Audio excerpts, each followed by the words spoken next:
There Follows the Dark. Chapter 7. Lux wanted to believe that the kiss hadn't been a mistake, and that she hadn't done something that Jinx wasn't comfortable with, but Jinx had been oddly quiet ever since it had happened. She'd been especially silent on the walk back to her home. That strange black tree that rose up out of the clearing like a grave marker, and Lux hadn't been certain how to ask about it, or even if she should ask. Still, the ghost of the kiss lingered on Lux's lips. Kissing Jinx had been like nothing she'd ever felt before. There had been hints of passion, a touch of lust, but mostly it had just been warm. Not necessarily warm in the physical sense either. It was a warmth that started at the bottom of her soul and worked its way up. It was the feeling of coming back to a place you once knew so well and being welcomed as if no time had passed at all. More and more and more, Lux kept coming back to the same thought whenever she saw Jinx. I'm home. For now, Lux was sitting at the small table that seemed to pull triple duty as a place to eat, experiment, and occasionally nap, as she'd found Jinx face down and asleep in the middle of some project or other more than once over the week she'd been staying with her. Speaking of which... Hey, Jinx? Lux actually felt a little hopeful, now that she realized she had an actual topic that wasn't about the kiss to break the ice with. Where am I going to be staying once the tour's done? Jinx poked her head out of her room and shrugged. Wherever you want, she replied with a small laugh. I mean, there's plenty of forest. Pick a spot. Pick a spot? Lux parroted dully. As in, just squat in the woods? Stepping out of her room, Jinx scratched the back of her head, sending her blackthorn tail swinging before carting her fingers through her hair. For once, Lux couldn't focus on her. She was too fixated on the fact that she would soon be living in the middle of the woods again. An icy chill sluiced down her spine as she tried to imagine how she would survive. How did any of them survive? Magic? What kind of magic? Certainly wasn't any kind of magic she knew. Her combat magic was decent, but as Jinx had proved, her utility and survival arts were sorely lacking. She didn't even know how to warm herself up before Jinx walked her through it. At least she wouldn't freeze to death. Hey, Blondie, breathe. Jinx's hand came down on her shoulder and jarred Lux out of her panic. Her head swam violently as Lux realized she had started hyperventilating. She tried to focus on Jinx again, to try and dredge up some semblance of grip on her reality back from the fear that had lodged in her chest. But I don't know how to live out there, she said weakly, gesturing outside. I don't even know how I lived long enough to get here. Her hands were shaking, and no matter what she did, she couldn't seem to get them to stop. I don't want to live in the woods again, Jinx. I don't want to be homeless again. Then stay with me. Lux looked up at Jinx, who was still smiling as wide as ever. It was that strange, fey, and clearly unchanging rictus. If you don't want to leave, stay with me, Jinx said, gesturing into her home. Perking up, Lux swallowed thickly as she looked around the small space. True, it wasn't really big enough for two people, but if Jinx didn't mind, then maybe they could make it work. Maybe at least until Lux could figure out how to make her own place. The main issue would be sleeping arrangements. That's incredibly generous, Jinx. But if I did that, then where would I sleep? She asked softly. I can't just keep taking your bed. That's not right. Pfft, nah. We'll grow your room, Jinx said gleefully, planting her fists on her hips. Lux stared for a moment, then took another look around the tree. She wasn't sure if it was alive or dead. The measure of both was her guess, given the state of things. But that didn't seem feasible in the short term, and she said as much. Jinx waved it off. It's fine. She moved to the other side of the table, pushing the chairs out of the way as she did, before sweeping an arm across it and knocking absolutely everything to the ground in a clatter of paper and ceramic before blowing the dust off the surface.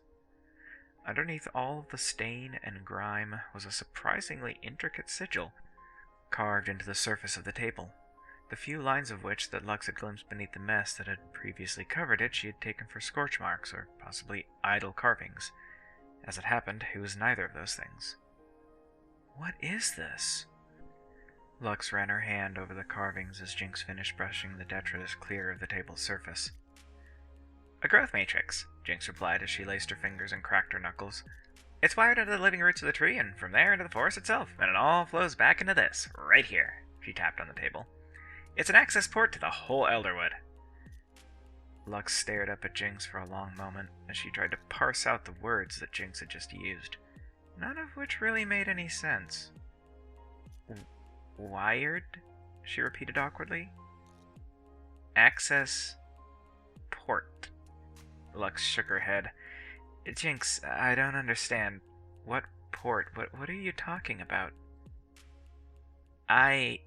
Jinx opened her mouth and faltered as her expression fell. I don't know," she admitted quietly, and her smile took on a shaky, fragile quality. "They're words that make sense in," she tapped the side of her head, "my head, but when I say them, they don't make any sense at all, you know? But it works. Here, I'll show you." Jinx seized Lux's hand and dragged her around to the side she was on, then snapped her fingers and summoned Pow Pow to her side.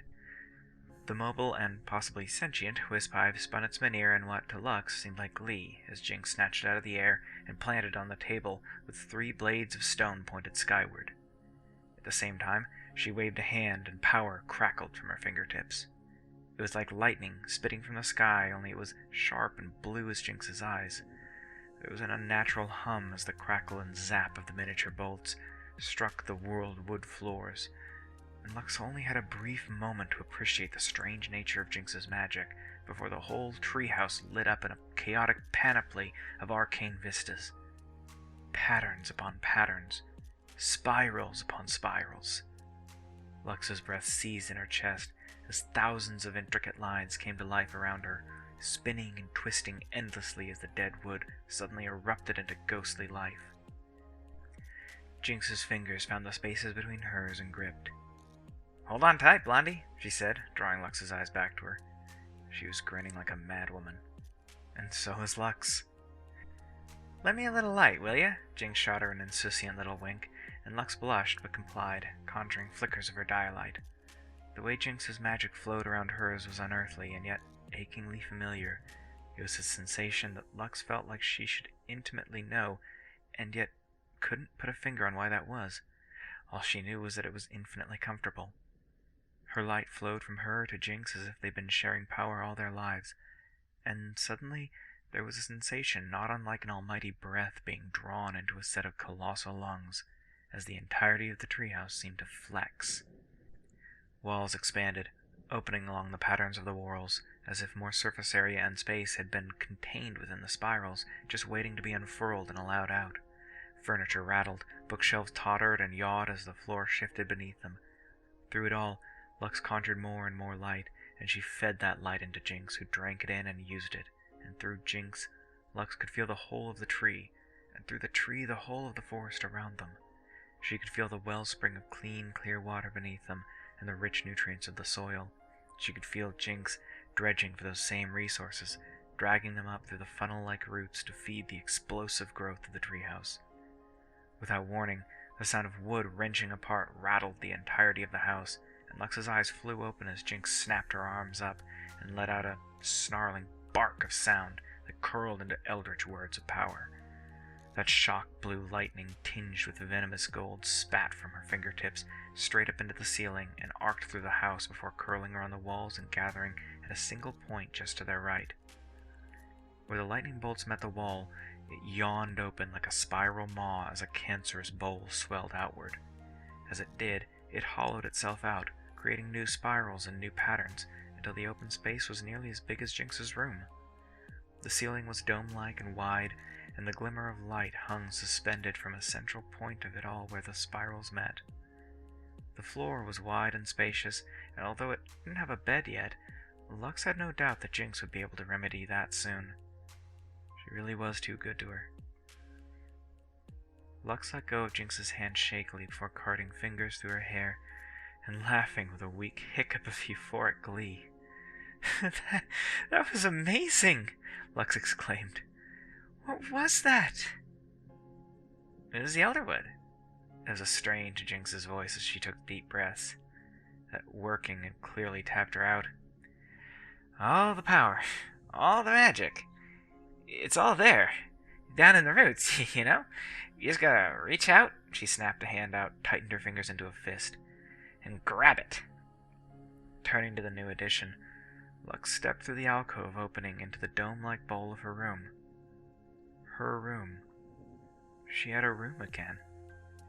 Tears fell hot and fast down her cheeks as she turned to Jinx, wrapped her arms around herself as she let out some combination of a laugh and a sob that even she wasn't 100% sure if it was one more than the other.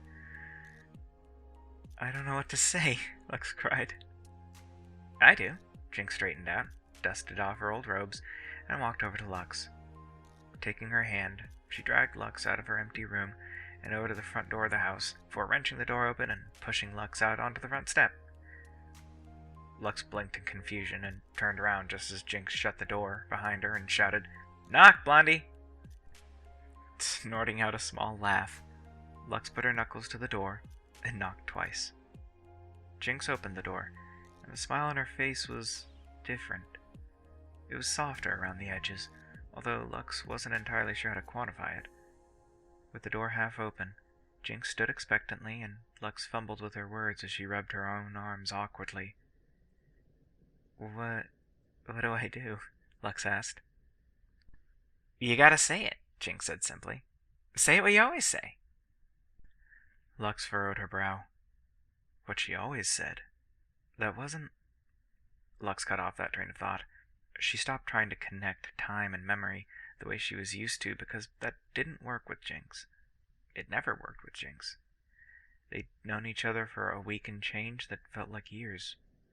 Years and years and years and years of being away, and only now she was finally back, and now that she was back, she was supposed to say, I'm home, she said softly and hopefully in equal measure. Jinx's smile widened as she stepped back and pulled the door open a little wider. Welcome home,